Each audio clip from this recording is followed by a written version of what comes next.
উপসচিব পদোন্নতিতে প্রশাসনের বেশিরভাগই রাতের ভোটের সহযোগে। তথ্য ক্যাডারে ভয়াবহ অনিয়ম। সরকার উপসচিব হিসেবে 268 কর্মকর্তাকে পদোন্নতি দিয়েছে। এই পদোন্নতিতে ব্যাপক অনিয়ম ও বড় অঙ্কের ঘুষ লেনদেন হয়েছে বলে অভিযোগ পাওয়া গেছে। পদোন্নতি পাওয়া প্রশাসন ক্যাডারের কর্মকর্তাদের মধ্যে বেশিরভাগই 2014, 2018 ও 2024 সালের নির্বাচনে ভোটারবিহীন নির্বাচন ও রাতের ভোটের দায়িত্ব পালন করেছেন। তারা মূলত সহকারী রিটার্নিং অফিসার বা ম্যাজিস্ট্রেট হিসেবে দায়িত্ব পালন করেছেন ওই সময়গুলোতে। যদিও জনগণের ভোটের অধিকার হাইজ্যাক এবং নির্বাচন সংক্রান্ত অপকর্মে জড়িত থাকার দায়ে এই সব কর্মকর্তার শাস্তি হওয়ার কথা, কিন্তু এর পরিবর্তে তাদেরকে পুরস্কার হিসেবে এখন পদোন্নতি দেওয়া হয়েছে। গত 28 অগস্ট জনপ্রশাসন মন্ত্রণালয় এই পদোন্নতি সংক্রান্ত প্রজ্ঞাপন জারি করেছে। সংশ্লিষ্ট সূত্র মতে শুধু প্রশাসন ক্যাডারেই নয়, অন্যান্য ক্যাডারের কর্মকর্তাদেরও উপসচিব পদে পদোন্নতিতে ব্যাপক অনিয়ম হয়েছে। জ্যেষ্ঠতা তালিকায় প্রথম দিকে থাকা কর্মকর্তাদের কোনো কারণ ছাড়াই বঞ্চিত করে পেছনের কর্মকর্তাদের পদোন্নতি দেওয়া হয়েছে। দেখা যাচ্ছে বেশিরভাগ ক্ষেত্রে আওয়ামী দোসর ও ফ্যাসিস্ট বলে চিহ্নিত দুর্নীতিবাজ কর্মকর্তারাই পদোন্নতি পেয়েছেন, কারণ তাদের হাতে অগাধ টাকা আছে। টাকা দিয়ে পদোন্নতি কিনে নিতে পেরেছেন তারা। এ বিষয়ে সবচেয়ে বেশি অনিয়ম হয়েছে তথ্য ক্যাডারের উপসচিব পদোন্নতিতে। এ নিয়ে ক্যাডার কর্মকর্তাদের মধ্যে অসন্তোষ ছড়িয়ে পড়েছে।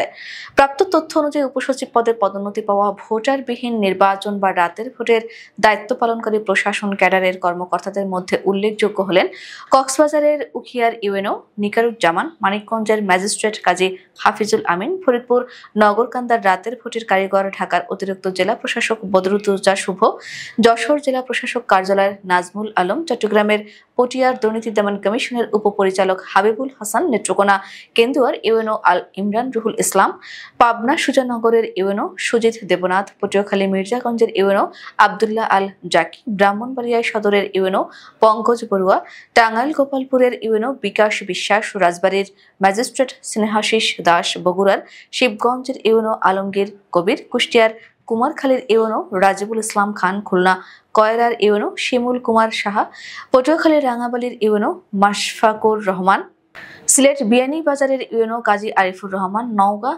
সাপাহারের ইউএনও কল্যাণ চৌধুরী, ময়মনসিংহ ফুলপুরের ইউএনও জেবুন নাহার শাম্মী এবং শেরপুরের শ্রীবর্দির ইউএনও সেজুতি ধর।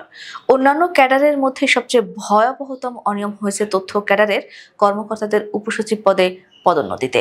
উপসচিব পদে পদোন্নতি বিবেচনার জন্য তথ্য মন্ত্রণালয় থেকে জনপ্রশাসন মন্ত্রণালয়ে যে 13 জনের তালিকা পাঠানো হয়েছিল, তার মধ্যে জ্যেষ্ঠতার নম্বর অনুযায়ী 24তম ও 27তম বিসিএস এর প্রথম 4 জন কর্মকর্তাকে পদোন্নতি দেওয়া হয়নি। তথ্য মন্ত্রণালয় থেকে জনপ্রশাসন মন্ত্রণালয়ে পাঠানো তালিকায় দেখা গেছে জ্যেষ্ঠতার ভিত্তিতে বিসিএস 24, 27 ও 28তম ব্যাচের কর্মকর্তারা এখনো পদোন্নতি পাননি। সেজন্য তথ্য সার্ভিসের কর্মকর্তারা এবার বেশি সংখ্যক কর্মকর্তার পদোন্নতি আশা করেছিলেন, যাতে প্রশাসনের 30 ব্যাচের সঙ্গে অন্তত 28 ব্যাচ শেষ হয়। তা তো হয়নি। আবেদনকৃত 24 ও 27তম ব্যাচের বেশ কয়েকজন সিনিয়র মেধাবী কর্মকর্তাকে ডিঙিয়ে জুনিয়রদের পদোন্নতি দেওয়া হয়েছে। তথ্য ক্যাডারের আবেদনকৃত 24তম বিসিএস এর 3 জন এবং 27তম বিসিএস এর 1 জন সহ মোট 4 জন মেধাবী সিনিয়রকে ডিঙিয়ে 5ম ও 6ষ্ঠ জনকে উপসচিব পদে পদোন্নতি দিয়েছে জনপ্রশাসন মন্ত্রণালয়। সূত্র জানায়, উপসচিব পদে পদোন্নতি বিবেচনার জন্য তথ্য মন্ত্রণালয় থেকে জনপ্রশাসন মন্ত্রণালয় জ্যেষ্ঠতার ভিত্তিতে যে 13 জনের তালিকা পাঠানো হয়েছিল, তাতে সিনিয়রিটির ভিত্তিতে প্রথম ছিলেন 24তম বিসিএস এর তথ্য অধিদপ্তরের উপপ্রধান তথ্য অফিসার কামরুজ্জামান ভূঁইয়া, জ্যেষ্ঠতা নাম্বার 30। দ্বিতীয় ছিলেন মোহাম্মদ শিপ্রুজামান, জ্যেষ্ঠতা নাম্বার 34। তৃতীয় ছিলেন হাসিনা আক্তার, জ্যেষ্ঠতা নাম্বার 39। চতুর্থ ছিলেন 27তম বিসিএস এর মোহাম্মদ আনোয়ার হোসেন, জ্যেষ্ঠতা নাম্বার 57। তবে এই 4 জন সিনিয়র কর্মকর্তা পদোন্নতি না পেলেও 27তম বিসিএস এর জ্যেষ্ঠতা নাম্বার 59 ও 61 নাম্বারের 2 জন কর্মকর্তা পদোন্নতি পেয়েছেন। তথ্য সার্ভিসের কর্মকর্তারা এবার আবেদনকৃত 24, 27 ও 28তম ব্যাচের 13 জনের মধ্যে অন্তত 7 থেকে 8 জন কর্মকর্তার পদোন্নতি আশা করেছিলেন।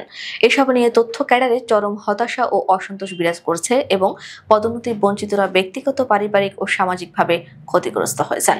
উল্লেখ্য, 24 বিসিএস এর একই সম্মিলিত মেধা তালিকায় প্রশাসন ক্যাডার গত মার্চ মাসে যুগ্ম সচিব পদে পদোন্নতি পেয়েছেন, আর প্রশাসনের 29 ব্যাচ পর্যন্ত আগে উপসচিব হয়েছেন।